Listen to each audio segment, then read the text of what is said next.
get so I can ride and go work instead of driving. No bike.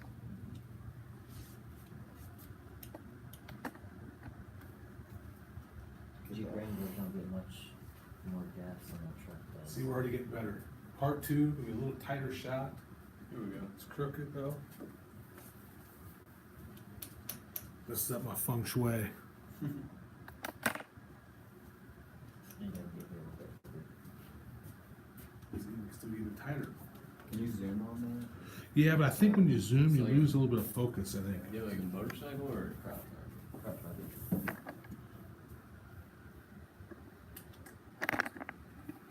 We jacking your bag up there, Donnie, and getting us all messed up. Oh, oh. Oh. Oh, no. Oh, no. Class dismissed. I You know. gotta go home for the ice Technical start. challenges.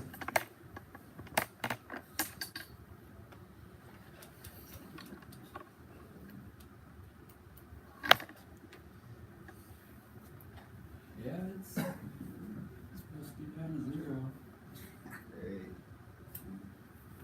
tomorrow night. Slide you forward, so. Next week, the low is -10. Next week? Yeah. Kidding. Maybe we did that mess up production. No, don't plan on it. The only time it messes up production is when the drivers refuse to drive on the road, that's when they actually let us. Well, I know they had last year, the parking lot like froze over and they couldn't drive into their cars. When they let us out in the waves. No, They did like, paint shop out and body shop. No, we should They still. did that last year. It might have They been also that. did that mainly Yeah. because the drivers refused for their suppliers like Heartland and stuff. they Yeah, it's refused going, to it drive. may, Yeah, it may they still were- be like they call them buffering or pink something, flow. so we might be on a delay, it's only, I've only been streaming for like a minute now. So we didn't go home until like 11:30, we didn't get let out until like. Yeah, so I think what happens is that there's on somewhat of a delay, I don't know how much of a delay. So maybe check in like 5 minutes and see what's going on. So now we gotta lean me over some. Man, you're stretching this curve though. But we're fine. Oh yeah, that's better. Alright, so let's get back to these slides. We're gonna do basically the last part of chapter 4, corporate social responsibility. And then we will do the video case. And for those on the Monday class, that video case is out there under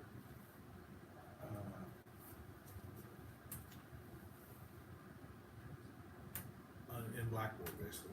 I don't know if that which folder it's in, but it's up there, you'll find it. Right. So corporate social responsibility. I'm a big fan of corporate social responsibility, but it is kind of a new concept. I mean, not like brand new, but businesses are paying more and more attention to what it takes to be responsible business citizen in the community, and that's really what corporate social responsibility is talking about. So, yes, we need to run a business, but we need to also ensure that our business is relating to the community, to the environment, in a positive manner. And so, corporate social responsibility covers a lot of different areas, and we're gonna get into those. But I think we wanna start first with, kind of the two sides of the fence. Old school business folks felt like, look, we're in business to make money. We're not in the business of charity. We're a for-profit business, and therefore our exclusive focus should be on making money, returning as much as possible to our investors. So Milton Friedman was one of the first theorists the book mentions who talks about that. And the other side of that same coin is, yes, we need to make money, but it's in our best interest to make as much money as we can while also being a good corporate citizen. Okay? And so you guys have to decide in your own mind where you fall out on that. Does anybody in here support a business or a brand because they do something either environmentally or through donations, anything like that? Some people are like Tom's, the shoes. They give a pair of shoes, or somebody will watch a case study where you buy a pair of glasses, they give a pair of glasses. Or like Newman's Own, like the salad dressing company, they give like, you know, most of their profits to charity. So, so it's becoming a little bit more predominant.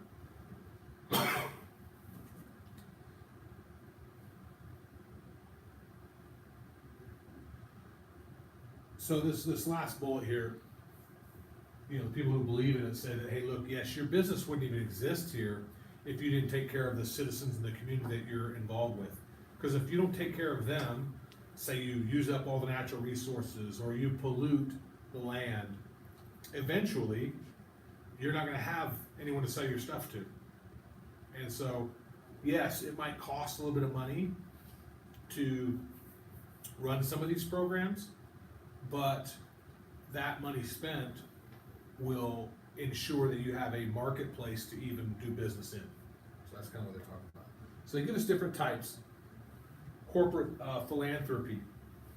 Corporate philanthropy is really just kind of charitable donations to a nonprofit organization. What's a nonprofit organization? You're, They put their profits back into the business. correct. So it's still a business. They're still trying to run like a business. In this case, a corporate donation to them is their revenue to a certain extent, right? And out of that revenue, they're paying their bills. And if they happen to have money left over, that becomes part of next year's revenue. I mean, that's an oversimplification, but I want to make sure we understand that it's still an organization, it's still a living, breathing thing. So in the book talks about the Gates Foundation. Okay, where are their revenue streams coming from? Two main ones. What's that? So not, Microsoft may be making a donation to them. Absolutely, that would probably make sense. Okay? So, but one revenue stream is our new donations coming in, right? But where's the other revenue stream? They talked about a $39 billion endowment. What's an endowment? You hear about them at universities a lot. I mean, Purdue has a huge endowment. So what an endowment is someone gives that money. So in Gates, in Bill Gates' case, he gave a large chunk of his money. I think Buffett matched it. But they put it in an endowment. What the endowment does is it says, look, the organization, you can kind of manage my money, but you can't really touch my $38 billion I gave you.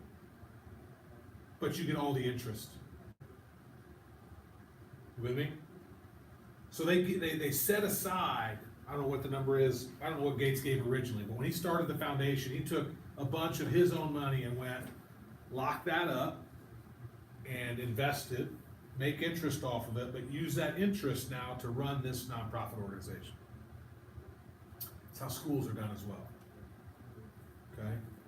So if you look up, you know, like so when my son's doing his whole college recruiting process, we look up a lot of the schools based on the endowment per student ratio, because it's often an indicator of the alumni network, who's donating back, what businesses are connected to that school.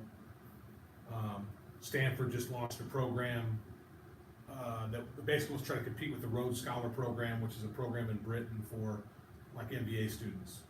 Well, before they even launched the program, they said, look, we need a $225 million endowment before we even go. And where they come up with that number, they said, well, look, we need to invest the $225 million, get, let's say, 6% off of it every year. That 6% is going to be enough to pay for all our faculty, pay for the buildings, pay for what we need. So anyway, so on a nonprofit organization like the Gates Foundation, they have new donations coming in, but they have the interest off of these endowments coming in as well, which is kind of what their revenue stream looks like. The next one then is corporate social initiatives. It's really a similar concept of corporate philanthropy, but think of philanthropy a little bit more like I'm just kind of writing a check. Social initiatives might be more like, hey, you know what? Like the book uses the example of a TNT, which is kind of a logistics company. Hey, we're good at logistics. We want to give back to the community that we work in. So one of the ways we're going to do that is, in TNT's case, when there's an emergency, we're going to provide shipping, warehousing, you know, those sorts of things, because we're good at that anyway. If you're FedEx might say, you know what? We wanna have more corporate initiatives. One of ours is gonna be when there's an organ transplant, we're gonna provide free airfare. We're gonna go get it wherever it's at, get it up in the air and get it there for free. Okay, that'd be more of a corporate social initiative, because it kind of lines up with things that you're strong at already. Corporate responsibility. What are some of the responsibilities that we have as an organization?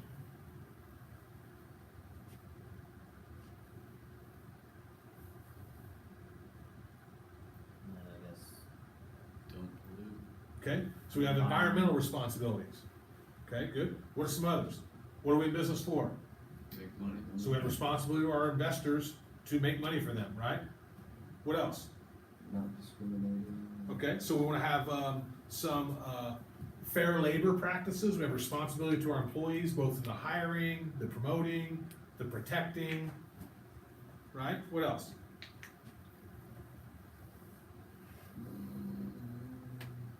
Missing a big one. Who else do we have a responsibility to? Investors, employees, Customers, customers. What are we with responsibility to the customers? to give them the best, most, the best product, the cheapest price. Yeah, so that's provide great value, but at a very minimum, be honest with them, right? Don't tell them our product will do this and it won't, or tell them the last 10 years, the last 2 months. Transparency. Yeah, right, you know, so we have a responsibility to our customers. So the book starts walking us through a lot of these responsibilities for corporate responsibility. And then the last one is, so we'll come back to corporate responsibility, but the last one is corporate policy. Some businesses will take a stance. Patagonia, I think the book might use, doesn't want the deforestation or the removal of rainforests, the removal of, you know, natural parks and those sorts of things. So they'll be very public about that. And then they'll also put some money behind it, and they'll advocate for that, and they'll hire lobbyists to try to get laws put in place and lands protected, okay? Because that's just a part of their policy, their mission. I didn't know Xerox did this, but did you guys see what their that special leave was? Social service leave. You guys see that in the book? Allows you to take a year off, fully paid, to go work at a nonprofit. Why might a business offer that?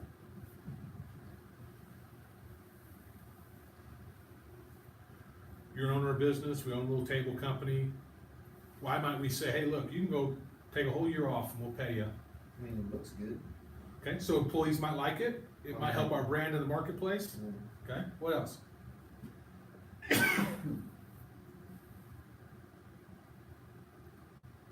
Maybe they just want them to have that experience. Yeah, so they might be just saying, hey, it's a benefit, it's a perk to my employees. Right? You guys ever get burned out on your job? Imagine if you could take a year off and go do something completely different and then come back. That'd be nice. Yeah, you'd probably a little bit recharged, right?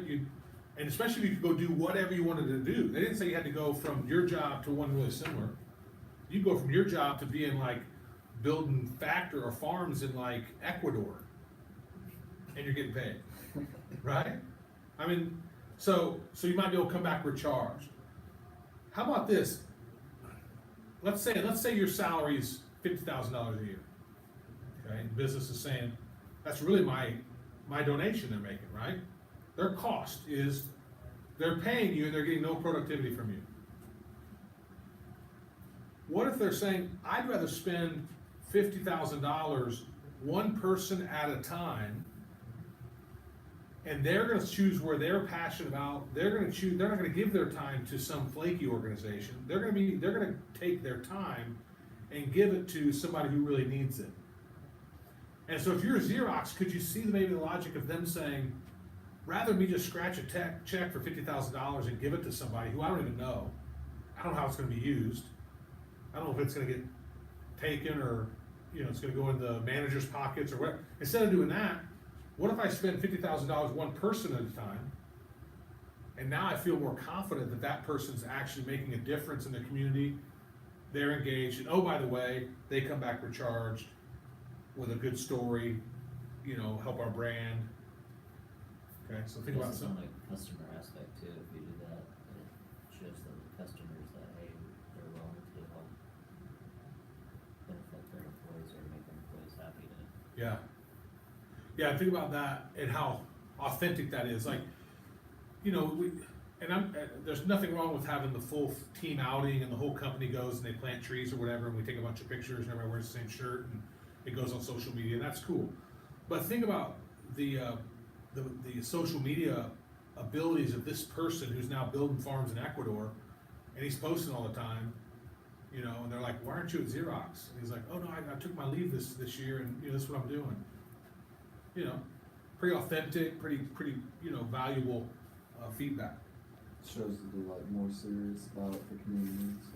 Yeah, and it's, They're not gonna put out a crappy product if they're thinking about these yeah, things they're too. bigger than just making a nice computer or copier or whatever.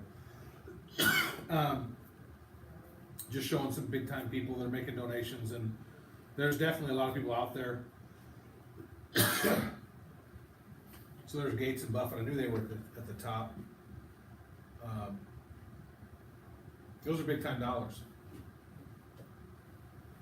And again, I think more importantly than the number next to their name is if we can get an actual trend going where leaders are saying, you know what, I have a bunch, that means I should give a bunch. You know, because I think that's really how we solve a lot of our problems.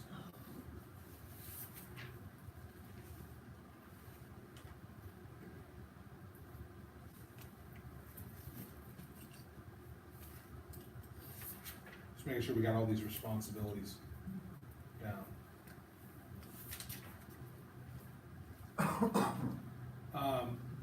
We just talked about taking care of the consumer, and, you know, there's actually a consumer rights law. What do they mean by the right to be heard? You have a voice. What's that? Means you have a voice. Yeah, but who's hearing you? As a consumer, when is it important for you to be heard? When there's an error. Yeah, when you're dissatisfied, right? So that's what they're talking about. They're saying, hey, look, we provided you a product that didn't do what it said it's gonna do. There has to be a platform, a way for you to file a grievance, to be heard, to say, this didn't really go the way I thought it was gonna go. That's like out here, we have the voice of the customer or whatever. They have like some sort of issue with their car when they receive it. They send back us a message, and that's portrayed to all the associates out here. They tell us what happened. And Yeah, that's cool. I didn't know they did that. So one of the, for example, on IP2, somebody dropped a tapping tool or the tip into an the IP, the front dashboard, Mhm.